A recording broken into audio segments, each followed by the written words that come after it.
Hi, how y'all doing?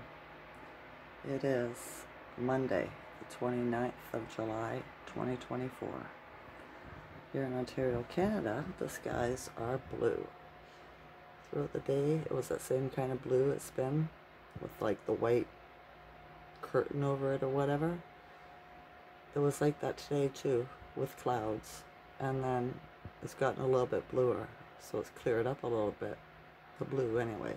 Still hot though. It was 30 today. It's supposed to be 30 tomorrow and feel like 38, so it's going to be a warm one. Good news is the humidity is high in the rise, but throughout the day it gets lower, right? So it's bearable. Weird engineered weather, right? Schuman today is at 14, so way down from the 81 we had yesterday. Way down. Did you feel the difference? I slept in till like 7:30, quarter to 8. I dreamt all night. Don't remember them. Forgot them as soon as I wake up. Excuse me. And yeah, when I got up in the rise, I was really tired. Moving slow, right? I think it was the body integrating the energy from the previous Schuman that was yesterday, because it was so high. I was just like, okay, today I'm just going to stay at home. There's no reason to go out, nothing, right? Then I get a phone call. The guy that I drive around wants me to come pick him up, take him to the bank and the grocery store. I said, I can hardly understand you. I'll take you to those two places and then I'll return you home. He goes, oh, okay, blah, blah, blah, blah, blah, right? So I was like, Frank, here we go. So I go to his house. He gets in the truck. Well, before that, one of the guys that lives with him comes out and asks me a couple of questions, right? Saying, what do you think about him? Like, I was like, why? And he goes, because you can't understand him. He's doing the mumbling thing again. The other guy that owns the house is thinking about evicting him. He really needs to go to the hospital. I said, yeah, I know, right? They were the ones that, got him to the hospital last time through force. So I was like, all right. So I knew what I was in for when the man got in the truck.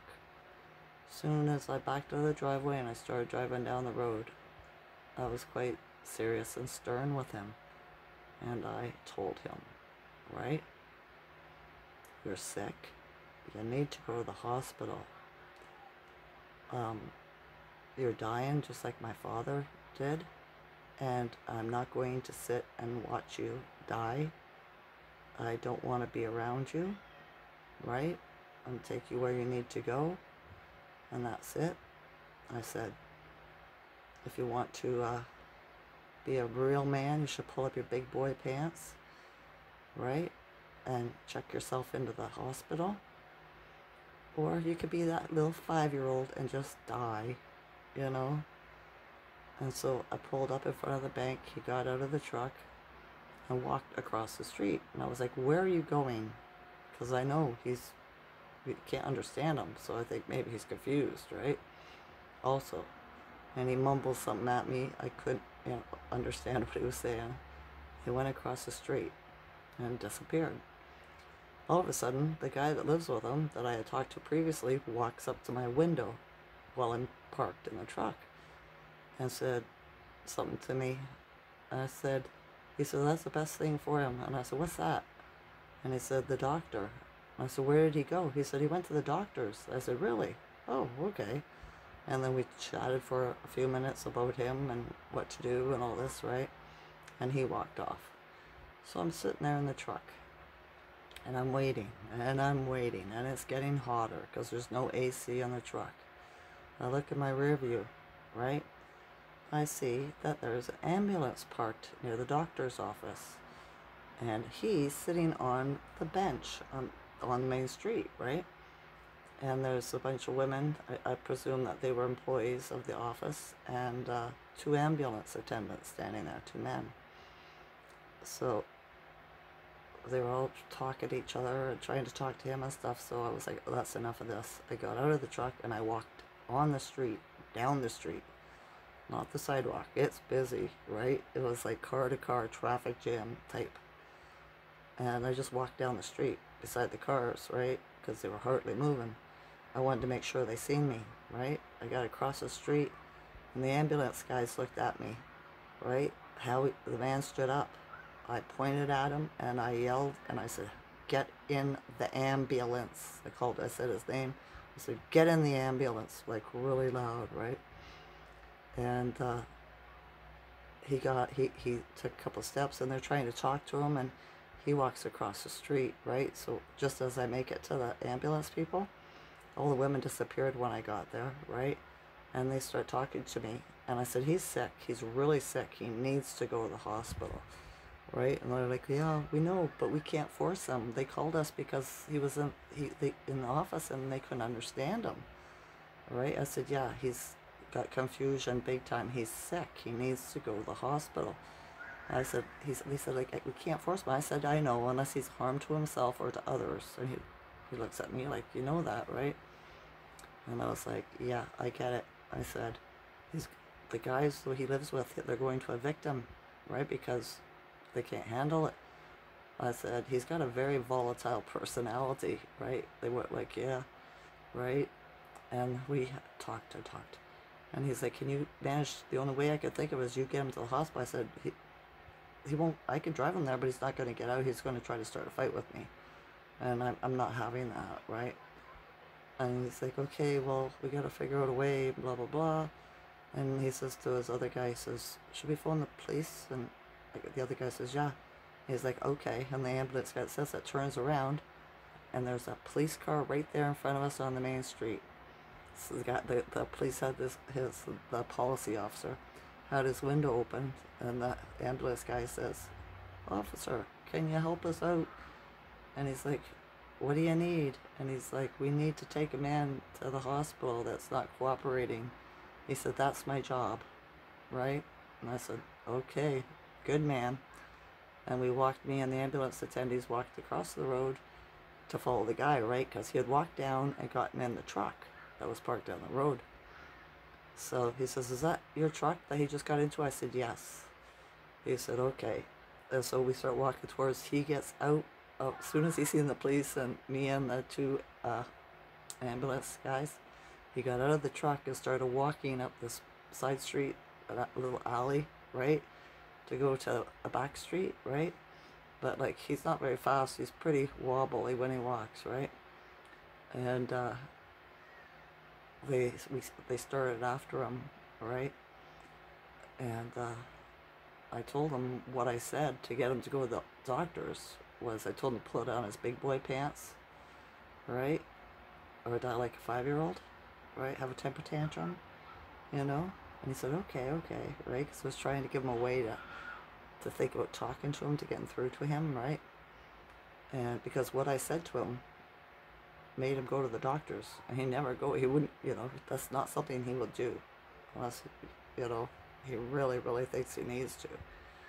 So, like the cancer thing. So I said to the ambulance guys, all right, I'm going to get in the truck and I'm going to go home, because if he, you know, outdeeks the police, he's going to try to get back in the truck. And he says, good idea, right? I said, okay, bye. And I came home, right? And I texted my aunt's sister a while later and told her what was going on. Asked if they had got him to the hospital, and she texts back and she goes, yes. Well, they did testing, they're waiting on the tests, right? So I don't know the specifics. I don't know the specifics on how they did it, but they got him there, and hopefully they'll keep him there until they mend his brain, right? And my hair is all weird. It's because it's so hot. I'm sweating. So yeah, that was my rising, right? For an hour anyway today. It's a good thing though, right? He really needed to be there. I really need to be there. He's very sick.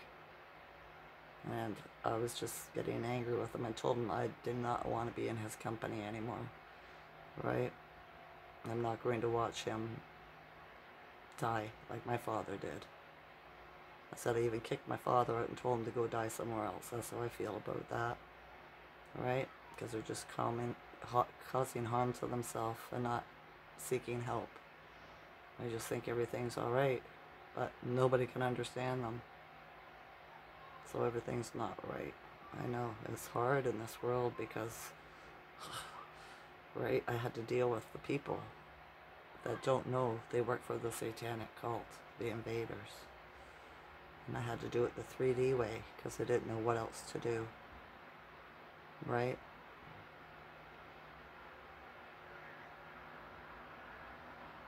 Hurry up, med beds.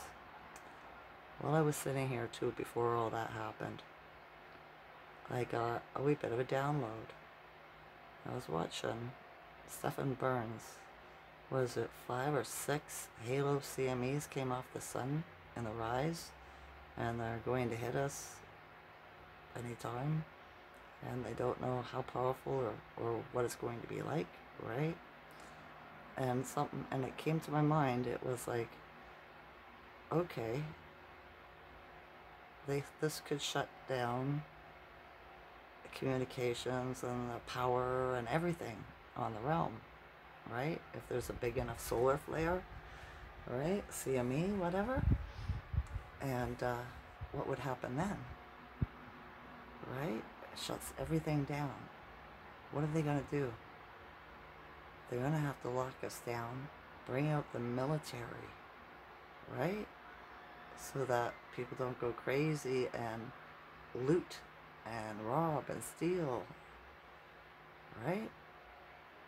This could be like the reset when it happens. That's when the good military are going to come out. Because everything's already been taken care of. I don't think there's anything left to do. You know? In the realm when it comes to, showing that we've won already. So maybe that's what we're waiting for.